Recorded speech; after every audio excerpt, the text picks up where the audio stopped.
वाणी है। वाणी का टाइटल है याद के आधार पर यादगार।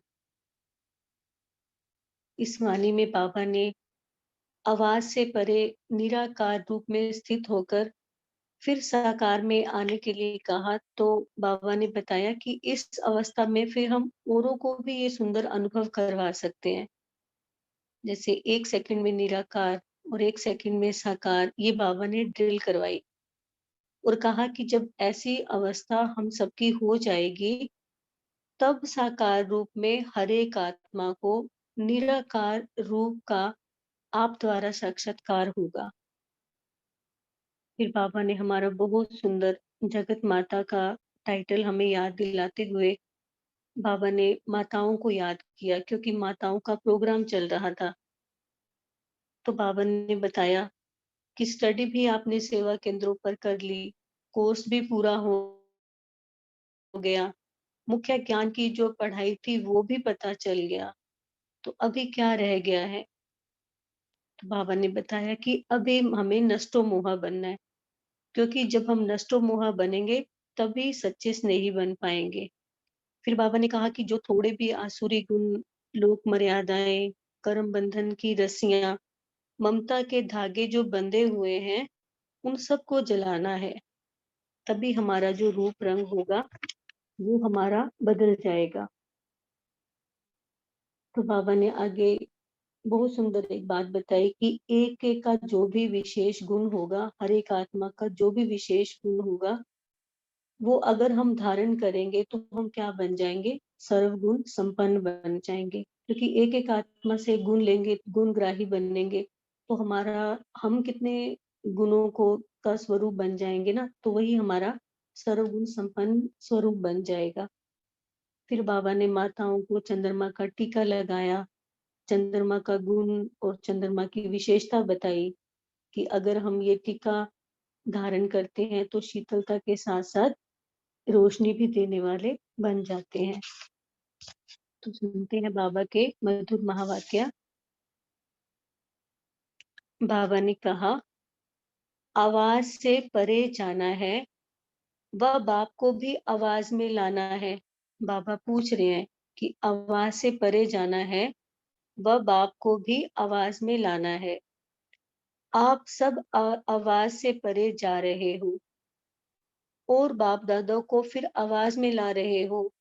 बाबा कहते कि 69 की वाणियों में हम शुरू से ही देखते आ रहे हैं कि बाबा अव्यक्त स्थिति को बनाने पे बहुत जोर दे रहे हैं। तो बाबा ने कहा कि आप सब तो आवाज से परे जा रहे हो और बाप दादों को फिर आवाज में लेकर आ रहे हो।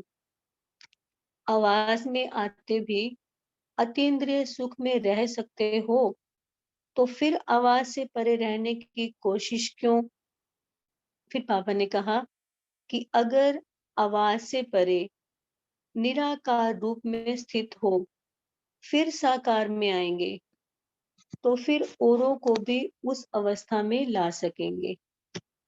बाबा ने कहा कि 1 सेकंड में निराकार और 1 सेकंड में साकार, ऐसी ड्रिल सीखनी है। तो अभी हम 1 मिनट के लिए स्थिति का सुंदर अनुभव करेंगे कि 1 सेकंड में निराकार परम धाम घर में, निराकार लोक में अपने निराकार स्वरूप को अनुभव करेंगे।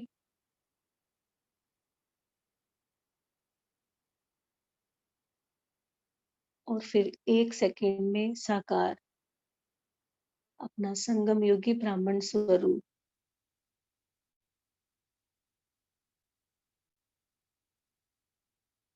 तो बाबा ने कहा कि अभी अभी निराकार और अभी अभी साकारी, जब ऐसी अवस्था हो जाएगी, तब साकार रूप में हर एक को निराकार रूप में आपसे साक्षात्कार हो।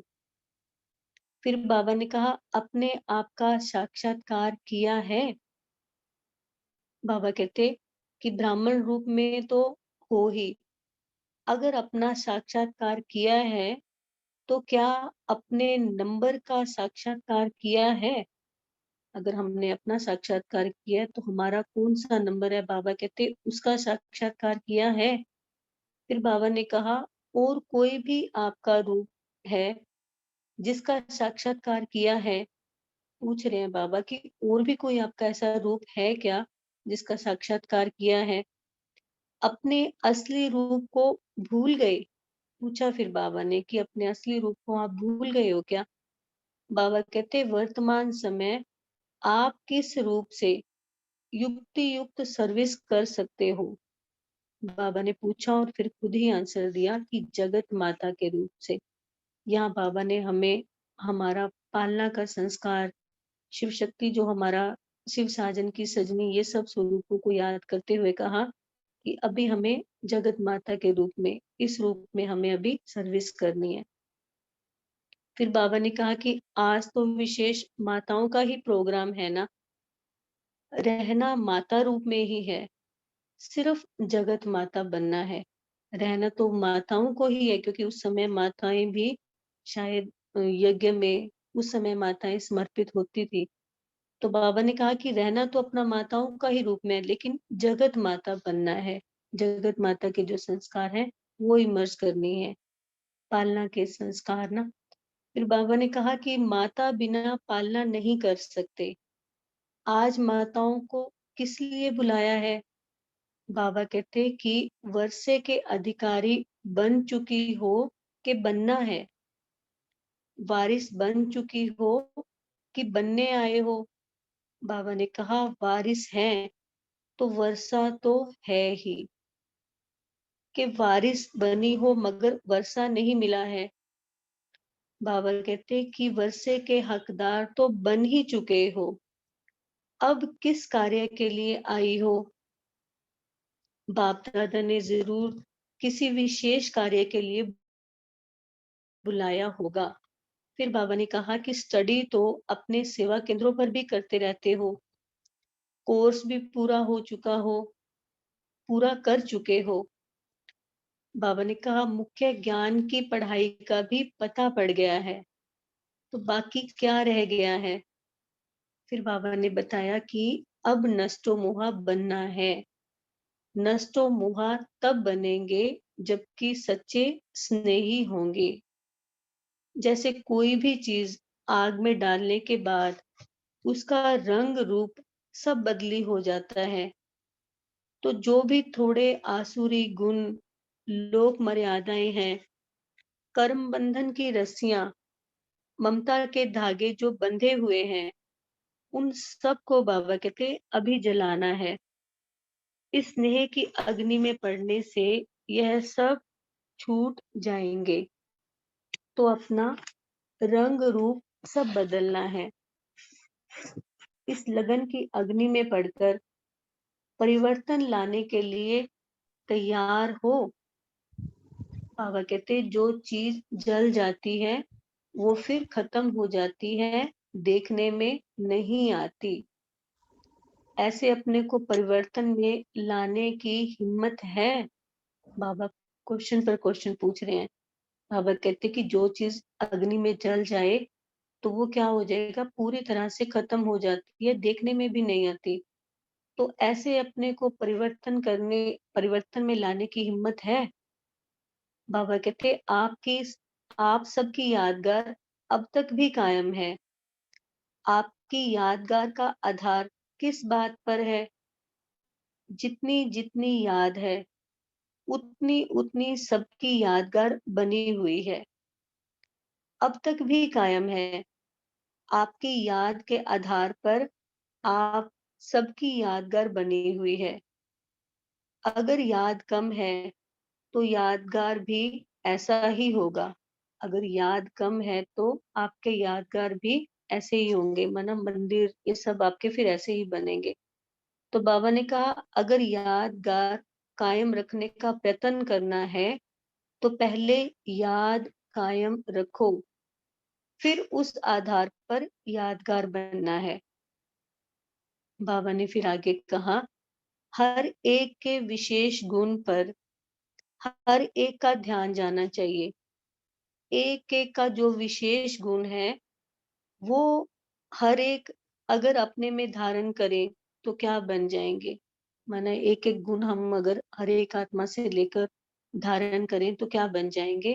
फिर बाबा ने बताया सर्वगुण संपन्न, यानी कि सर्वगुण संपन्न बनने की विधि क्या है कि हर एक आत्मा की जो भी विशेषता, जो भी गुण है, वो हमें अपने में धारण करने हैं, विशेषताओं को ही देखना है।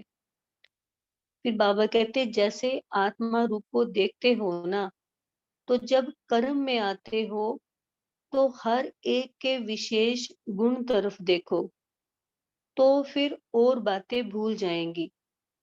गुणों को ही अपने में भरने का प्रयत्न करना है। अपने में कैसे भरेंगे? जब हमारी दृष्टि ही गुणग्राही बन जाएगी, तो हम माना कि उसको हम अपने में धारण कर रहे हैं। फिर बाबा कहते आज माताओं को चंद्रमा का टीका लगाया है। चंद्रमा के जो गुण हैं वह अपने में धारण करने ही हैं, परंतु चंद्रमा का सूर्य के साथ संबंध भी गहरा है। यानी कि चंद्रमा और सूर्य, बाबा ने ज्ञान सूर्य शिव पिता को और चंद्रमा किसे कहा? जो बाबा ने तिलक लगाया, तो बाबा उन दोनों का संबंध सॉरी बता रहे हैं कि चंद्रमा का सूर्य के साथ संबंध भी गहरा होता है। तो चंद्रमा जैसा संबंध और गुण धारण करने हैं। और चंद्रमा का कर्तव्य कौन सा है? बाबा कहते शीतलता के साथ साथ रोशनी भी देता है। उसका गुण है शीतलता देना और उसका कर्तव्य क्या है? रोशनी देना। तो बाबा कहते कि चंद्रमा का कर्तव्य कौन सा है? शीतलता के साथ साथ रोशनी भी देता है। अच्छा, अब विदाई। तो ये बाबा की पहली वाणी और दूसरी वाणी भी है, जिसका टॉपिक है त्रिनेत्री, त्रिकालदर्शी और त्रिलोकीनाथ बनने की युक्तियां। इस वाणी में बाबा ने कहा कि अगर अपने व औरों की आकृति को ना देख अव्यक्त को देखेंगे तो आकर्षण मूर्त बन जाएंगे। बाबा ने कहा आकर्षण मूर्त बनना है, आकर्षण मूर्त बनना है तो आकृति को मत देखो। बाबा कहते कि अव्यक्त में मुश्किल से टिकते हैं कई लोग, तो उसका कारण क्या है? तो बाबा ने बताया कि कारण यही है कि देह का आकर्षण रहता है और इस आकर्षण से दूर हटने की कोशिश करनी है। बाबा ने फिर बहुत सुंदर चुंबक का एग्जाम्पल देते हुए बताया कि जैसे चुंबक किसी चीज को खींचती है, तो उसको उस चीज से दूर करने के लिए क्या करना है? बाबा कहते या तो उसको उस चीज से दूर ले जाओ, या फिर बीच में कोई चीज ऐसी रख दो जो कि आकर्षण आकर्षण ही ना कर सके। तो बीच में क्या रखना है? बाबा ने बताया कि संयम रखना है। संयम यानी कि नियम मर्यादाएं अगर हम बीच में रखते हैं तो क्या होगा कि जो भी हमारे ये जो अलबेले के उनके संस्कार हैं या देह अभिमान का है, ये सब खत्म हो जाएंगे ना। फिर बाबा ने 3 बातों की तरफ विशेष ध्यान खिंचवाया कि स्वयं की याद, संयम और समय। अगर ये तीनों बातें याद रखते हैं तो हम त्रिनेत्री, त्रिकालदर्शी और त्रिलोकीनाथ बन जाएंगे। फिर बाबा ने चित्र के अंदर चैतन्य को देखने के लिए कहा। वो भी बहुत सुंदर सुंदर से पॉइंट आगे बाबा ने माताओं को भी जैसे कहे कि पहला पहला वायदा बाबा से किया ना कि मैं तेरी और मेरा सब कुछ तेरा। आप जो कहेंगे वो करेंगे, जो खिलाएंगे जहाँ बिठाएंगे वही करेंगे। तो बाबा कहते कि इस वायदे को भूलते क्यों हो ना? तो माताओं के मोह का कारण बताया कि मोहवश भूल जाते हैं। तो सुनते हैं बाबा के महावाक्य। टॉपिक है त्रिनेत्री, त्रिकालदर्शी और त्रिलोकीनाथ बनने की युक्तियां। बाबा कहते किसको देखते हो? आकार को देखते व अव्यक्त को देखते हो। अगर अपनी व औरों की आकृति को ना देख अव्यक्त को देखेंगे तो आकर्षण मूर्त बनेंगे। अगर आकृति को देखते हो आकर्षण मूर्त नहीं बनते हो। आकर्षण मूर्त आकर्षण मूर्त बनना है तो आकृति को मत देखो। बाबा ने कहा आकृति के अंदर जो आकर्षण रूप है उसको देखने से ही अपने से औरों को आकर्षण होगा। तो अब यही अव्यक्त सर्विस रही हुई है। बाबा कहते व्यक्त में क्यों आ जाते हो, इसका कारण क्या है? अव्यक्त बनना अच्छा भी लगता है, फिर भी व्यक्त में क्यों आ जाते हो? तो बाबा ने बताया कि व्यक्त में आने से व्यर्थ संकल्प भी आते हैं और व्यर्थ कर्म होते हैं। तो व्यक्त से अव्यक्त बनने में मुश्किल क्यों लगती है? व्यक्त में जल्दी आते हो, व्यक्त में जल्दी आ जाते हैं, अव्यक्त में मुश्किल से टिकते हैं। बाबा पूछ रहे हैं कि इसका कारण क्या है?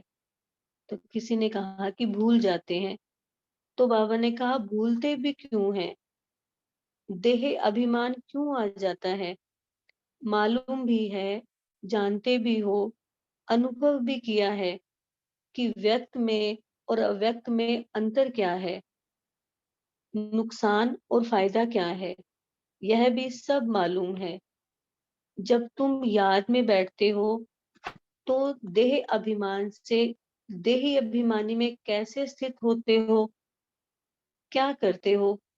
बात तो बड़ी सहज है। तो आप सब ने बताया वो भी पुरुषार्थ का ही है। बाबा कहते लेकिन जानते और मानते हुए भी देह अभिमान में आने का कारण यही है।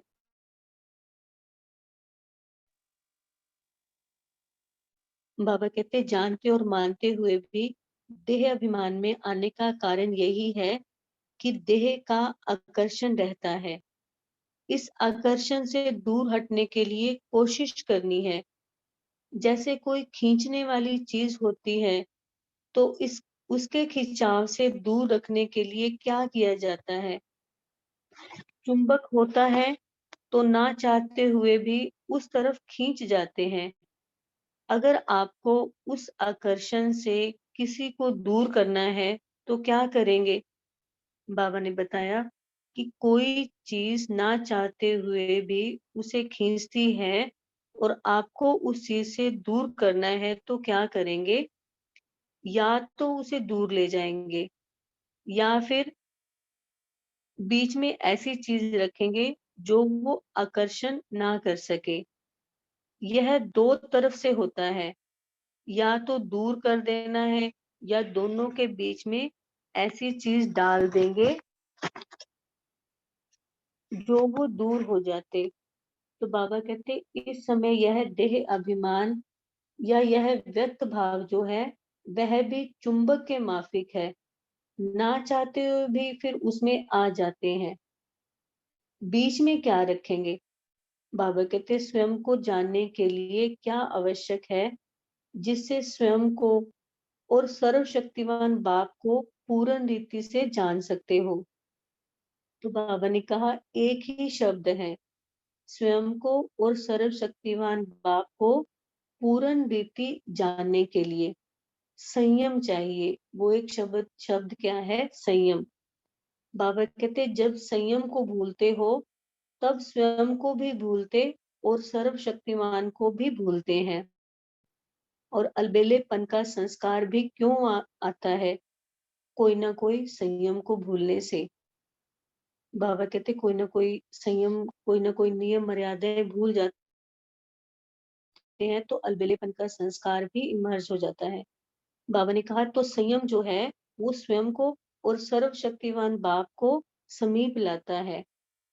अगर स्वयं में कमी है तो स्वयं और सर्वशक्तिमान से मिलन में कमी है। तो बीच की जो बात है वह संयम है। कोई ना कोई संयम जब छोड़ते हो तब यह याद भी छूटती है। अगर संयम ठीक है तो स्वयं की स्थिति ठीक है, और स्वयं की स्थिति ठीक है तो सब बातें ठीक है। तो बाबा ने कहा यह देह का जो आकर्षण है वो बार बार अपनी तरफ आकर्षित करती है। अगर बीच में यह संयम नियम रख दो तो यह देह के आकर्षित नहीं करेंगे। तो बाबा ने कहा इसके लिए 3 बातें ध्यान में रखनी है। पहला है स्वयं की याद, फिर संयम और समय। यह 3 बातें याद रखेंगे तो क्या बनेंगे? त्रिनेत्री, त्रिकालदर्शी और त्रिलोकीनाथ। बाबा ने कहा कि संगम युग का जो आप सबका टाइटल है वो प्राप्त हो जाएगा। स्वयं को जानने से सर्वशक्तिमान बीच में आ ही जाता है। तो इन 3 बातों की तरफ ध्यान दो। बाबा ने कहा कि कोई भी चित्र को देखते हो, चित्र अर्थात शरीर, तो कोई भी चित्र को देखते हो तो चित्र को नहीं देखो, लेकिन चित्र के अंदर जो चेतन है यानी कि जो आत्मा है उसको देखना है। फिर बाबा ने कहा और इस चित्र के जो चरित्र हैं यानी कि जो गुण है उसके, उन चरित्रों को देखो। चेतन और चरित्र को देखेंगे तो चरित्र तरफ ध्यान जाने से चित्र अर्थात देह के भान से दूर हो जाएंगे। एक एक में कोई ना कोई चरित्र जरूर है, क्योंकि ब्राह्मण कुलभूषण ही चरित्रवान है। सिर्फ एक बाप का ही चरित्र नहीं, लेकिन बाप के साथ जो भी मददगार हैं उनकी भी हर एक चलन चरित्र है। बाबा कहते तो चरित्र को देखो और चेतन व विचित्र को। तो या तो चरित्र को देखो और चेतन व विचित्र को। तो यह कहे विचित्र और चरित्र। अगर यह 2 बातें देखो तो देह के आकर्षण जो ना चाहते हुए भी खींच लेती है वह दूर हो जाएगी। बाबा ने कहा वर्तमान समय यही मुख्य पुरुषार्थ होना चाहिए। जबकि आप लोग कहते ही हो कि हम बदल चुके हैं, तो फिर यह सब बातें ही बदल जानी चाहिए। फिर पुराने संस्कार और यह पुरानी बातें क्यों? बाबा कहते अपने को बदलने के लिए पहले यह जो भाव है उस भाव को बदलने से सब बातें बदल जाएंगी। असत्य में आ जाते हैं ना, तो असत्य की बजाय अगर अपने को शक्ति समझो तो असत्य समाप्त हो जाएगी। बाबा हमारा टाइटल हमें शिव शक्ति का जो टाइटल है वो याद दिला रहे हैं कि अगर असत्य की बजाय अपने को शक्ति समझो तो असत्य समाप्त हो जाएगी। शक्ति ना समझने से अनेक प्रकार की असत्यां आती हैं।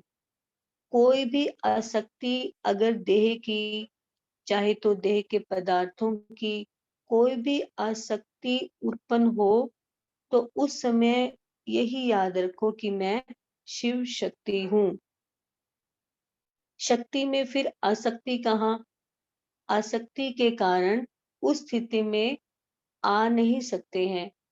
तो आसक्ति को खत्म कर दो, उसके लिए यही सोचो कि मैं शक्ति हूँ। तो फिर माताओं को बाबा ने कहा कि माताओं का विशेष कौन सा विघन आता है? बाबा शुरू से कहते हैं कि माताओं को मोह का विघन आता है ना। तो किसी ने कहा मोह का, तो बाबा कहते हैं मोह किस कारण से आता है? मोह मेरा से होता है। बाबा बता रहे हैं कि मोह जब मेरापन रखते हैं तो मोह आ जाता है। फिर बाबा हमें हमारा वायदा याद दिला रहे हैं, लेकिन बाबा कहते हैं आप सबका वायदा क्या है? शुरू शुरू में आप सब जब आए तो आपका वायदा क्या था? मैं तेरी, तो सब कुछ तेरा। पहला वायदा ही यह है कि मैं भी तेरी और मेरा सब कुछ भी तेरा। बाबा ने कहा तो फिर भी मेरा कहाँ से आया? तेरे को मेरे से मिला देते हो। इससे क्या सिद्ध हुआ कि पहला वायदा ही भूल जाते हो। बाबा कहते पहला पहला पहला पहला वायदा ही सब यह करते हैं, जो कहेंगे वो करेंगे, जो खिलाएँगे, जहाँ बिठाएँगे। बाबा कहते, यह जो वायदा है, वह वायदा याद है क्या? बाप तुमको अव्यक्त वतन में बिठाते हैं, तो आप फिर व्यक्त वतन में क्यों आ जाते हो? जब वायदा किया कि जहाँ बिठाएँगे, जहाँ खिलाएँगे, जो कहेंगे वो करेंगे। तो बाबा तो हमें अव्यक्त हो गए, तो हमें अव्यक्त वतन में कहते हैं कि वहीं बैठ जाओ। फिर बाबा कहते हैं, फिर आप व्यक्त वतन में क्यों आ जाते हो? वायदा तो ठीक नहीं निभाया। वायदा है जहाँ बिठाएँगे, वहाँ बैठेंगे। आपने तो आपने तो कहा नहीं है कि व्यक्त वतन में बैठो। व्यक्त में होते अव्यक्त में रहो। भले व्यक्त तन में है, लेकिन व्यक्त में होते हुए भी अव्यक्त में रहो। अपने आकारी स्वरूप में, फरिश्ता स्वरूप में रहो। बाबा कहते पहला पहला पाठ ही भूल जाएंगे, तो फिर ट्रेनिंग क्या करेंगे? ट्रेनिंग में पहला पाठ तो पक्का करवाओ। यह याद रखो कि जो वायदा किया है, उसको निभाकर दिखाएंगे। जो माताएं ट्रेनिंग में आई हुई हैं, आप सब सरेंडर हो? बाबा पूछ रहे हैं माताओं से कि आप सब सरेंडर हो? जब सरेंडर हो चुके हो, तो फिर मोह कहाँ से आया? जब कोई जलकर खत्म हो जाता है, फिर उसमें कुछ रहता है क्या? बाबा कहते कि कुछ भी नहीं। अगर कुछ है, तो इसका मतलब है कि तीर लगा है, लेकिन पूरे जले नहीं है। ताकि बाबा बहुत सुंदर एग्जाम्पल बता रहे हैं कि मरे तो है, लेकिन जले नहीं है। रावण को भी पहले मारते हैं, फिर जलाते हैं। तो मर जीवा बने हो, परंतु जलकर एकदम खाक बन जाए, वो नहीं बनने हो। मर तो गए हैं, लेकिन जले नहीं, जल के एकदम जो खत्म हो जाए, खाक हो जाए, बाबा कहते वो नहीं बने हो। फिर बाबा कहते सरेंडर का अर्थ तो बड़ा है, मेरा कुछ रहा ही नहीं। सरेंडर हुआ तो तन, मन, धन सब कुछ अर्पण। जब मन अर्पण कर दिया, तो उस मन में अपने अनुसार संकल्प उठा ही कैसे सकते हैं? तन से विकर्म कर ही कैसे सकते हैं? और धन को भी विकल्प अथवा व्यर्थ कार्यों में लगा ही कैसे सकते हो? इससे सिद्ध है कि देकर फिर वापिस ले लेते हो।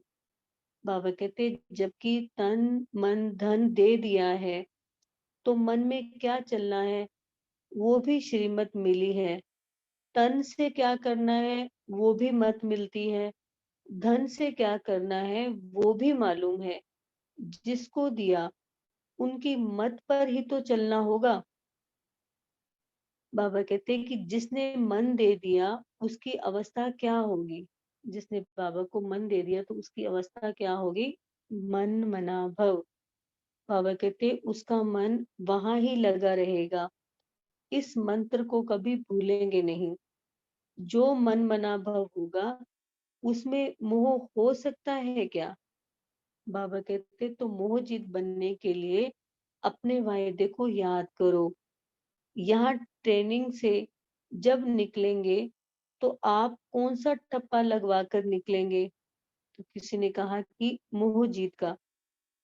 बाबा कहते अगर मोह जीत का टप्पा लग जाएगा, तो पोस्ट सीधी ठिकाने पर पहुंचेगी। और ठप्पा नहीं लगा होगा, तो पोस्ट ठिकाने पर नहीं पहुंचेगी। इसीलिए ठप्पा जरूर लगाना है। इन माताओं का ही फिर समर्पित समारोह करेंगे। उसमें बुलाएंगे भी उनको, जिन्होंने ठप्पा लगाया होगा। अभी तो जैसे आए हुए, तो बाबा कहते जब समर्पित समारोह करेंगे, तो उसमें बुलाएंगे भी फिर उनको, जिन्होंने ये ठप्पा लगाया होगा। मोहजित वालों का ही सम्मेलन करेंगे। इसीलिए जल्दी जल्दी तैयार हो जाओ। अच्छा, इतनी सुंदर वाणी सुनाने के लिए मीठे मीठे बाबा को दिल व जान से, सिख व प्रेम से बहुत बहुत शुक्रिया। ओम शांति।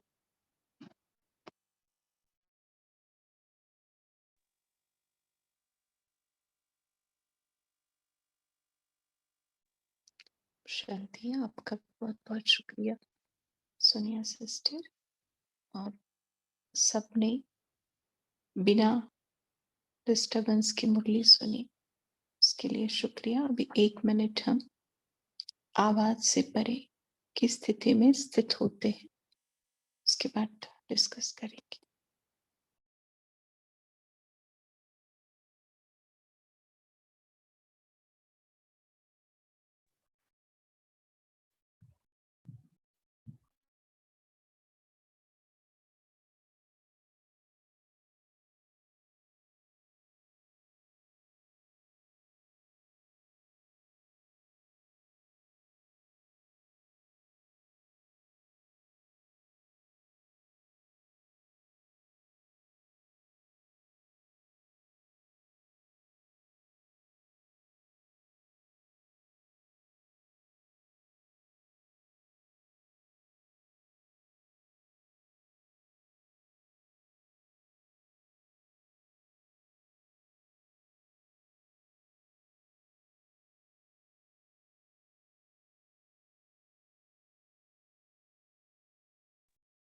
जी ओम शांति।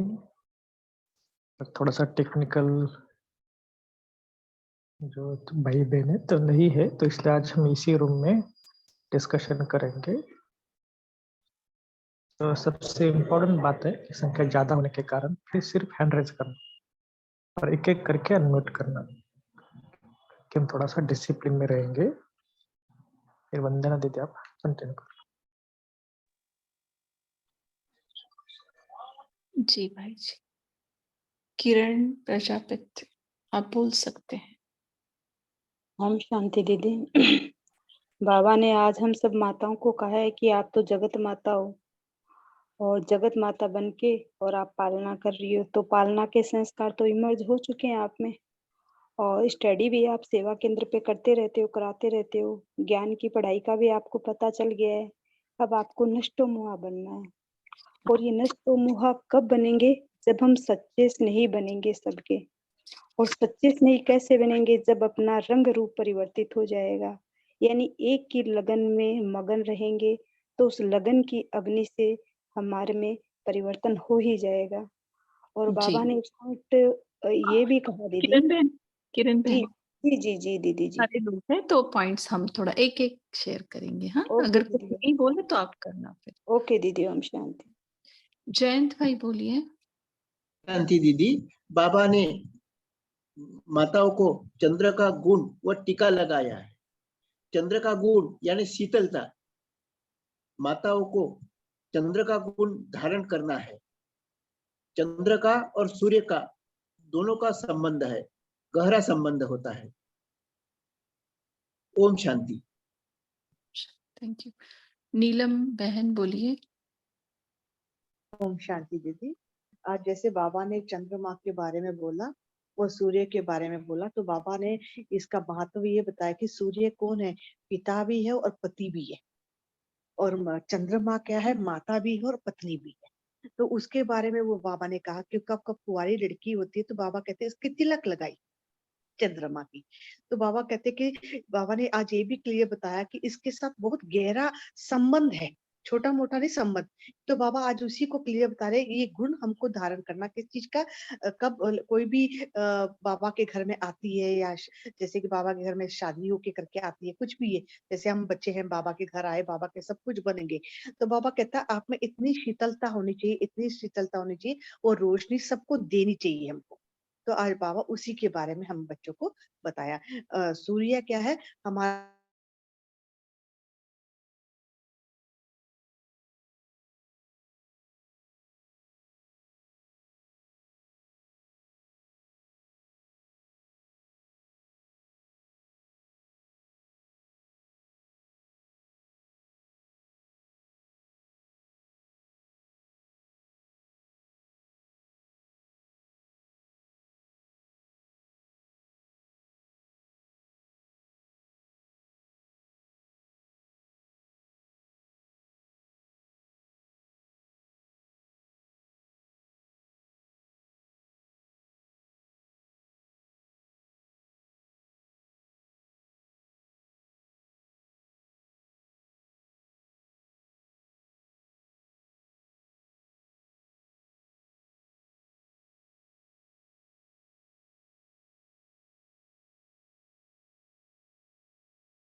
ओम शांति दीदी।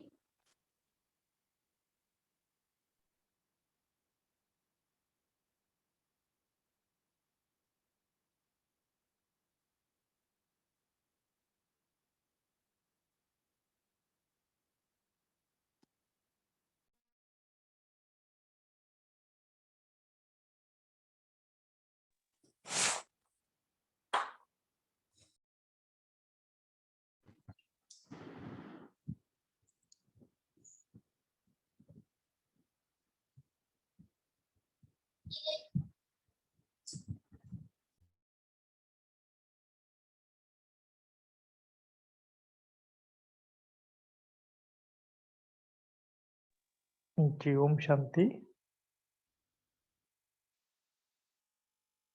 तो सोनिया दीदी, आज का होमवर्क भी आप देना। साक्षी दीदी, सभी रूम क्लोज क्लोज करना अगर कुछ रहे होंगे तो। हाँ जी, ओम शांति भाई जी। हाँ जी, आज जैसे बाबा ने बहुत सुंदर सर्वगुण संपन्न बनने की जो विधि बताई ना, कि हर एक आत्मा का एक एक गुण हमने उठाना है, तो उससे हम क्या बन जाएंगे, सर्वगुण संपन्न बनेंगे। तो कल हम क्या करेंगे, जो भी हमारे आसपास, जो भी हमारे घर में, या हम कहीं जैसे कोई बाहर जॉब के लिए जाता है, या जिनके भी संबंध संपर्क में आते हैं, तो कम से कम हमने 5 ऐसी आत्माओं का तो स्पेशल अटेंशन देके उनका गुण उठाकर हमने गुणग्राही बनना है, जिनको हम बहुत नजदीक से जानते हैं। एक्चुअली क्या होता है कि उन्हीं का ही हम गुण नहीं उठा सकते ना, हमें अवगुण नजर आते हैं, लेकिन कल विशेष अटेंशन देकर गुण उठाना है, ताकि हम 5 गुण तो कम से कम कल हम अपने में धारण करें। और जब हम अपने जो हम ड्रिल करते हैं, तो कल दिन में बार बार अपने निराकारी तो साकारी स्वरूप की ड्रिल भी करेंगे। बाबा ने कहा ना कि जब हम साकार रूप में, अपने निराकार रूप में स्थित हो जाएंगे, तो हमारे द्वारा ही साक्षात्कार होंगे। तो बाबा ने इस ड्रिल की स्मृति दिलाई, तो कल हम ये ड्रिल भी करेंगे जी। बाकी वंदना दीदी, आप कोई होमवर्क दे, कुछ और अगर ऐड करना हो तो दीदी। नहीं ला, लास्ट 3 मिनट आप 2 मिनट योग करके समाप्त कर। वंदना दीदी, आप गुड नाइट योगा आप कराएं दीदी।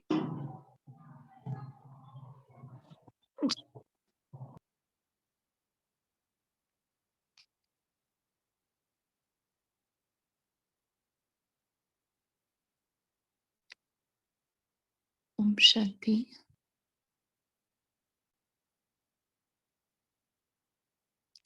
स्थूल आवाज से परे,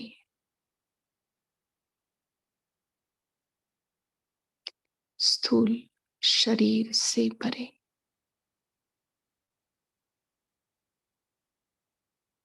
स्थूल दुनिया से परे मैं आत्मा अपने ही मन की आवाज को सुनने के लिए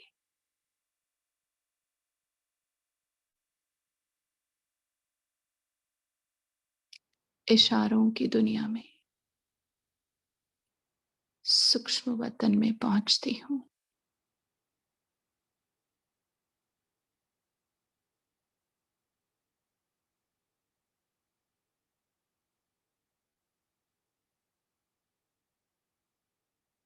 और अपने ही मन की आवाज को सुनने की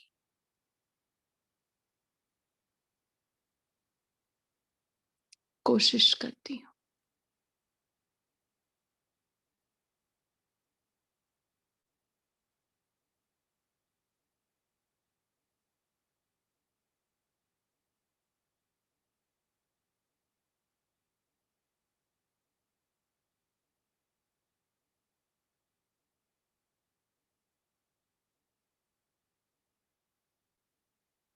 मन की वो आवाज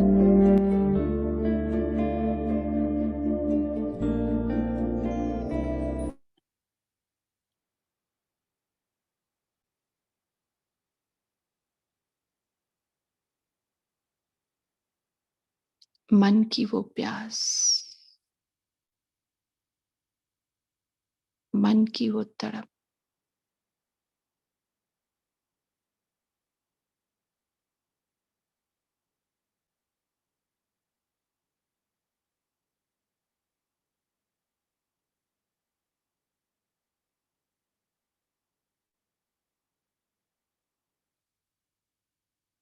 मन मना भाव होना, अमन में स्थित होना,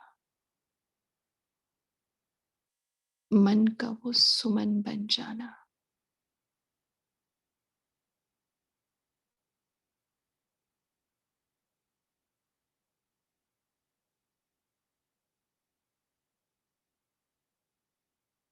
वो सुंदर मेरे ही मन की स्थिति, मन मना भाव।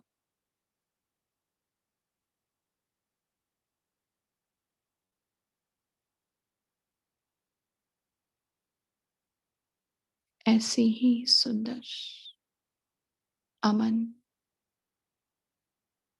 और सुमन स्थिति का अनुभव करते हुए मैं आत्मा वापस अपने स्थूल शरीर में, स्थूल दुनिया में, आवाज की दुनिया में आते हुए भी निर्वाण स्थिति का अनुभव करने के लिए तैयार। ओम शांति। Good night.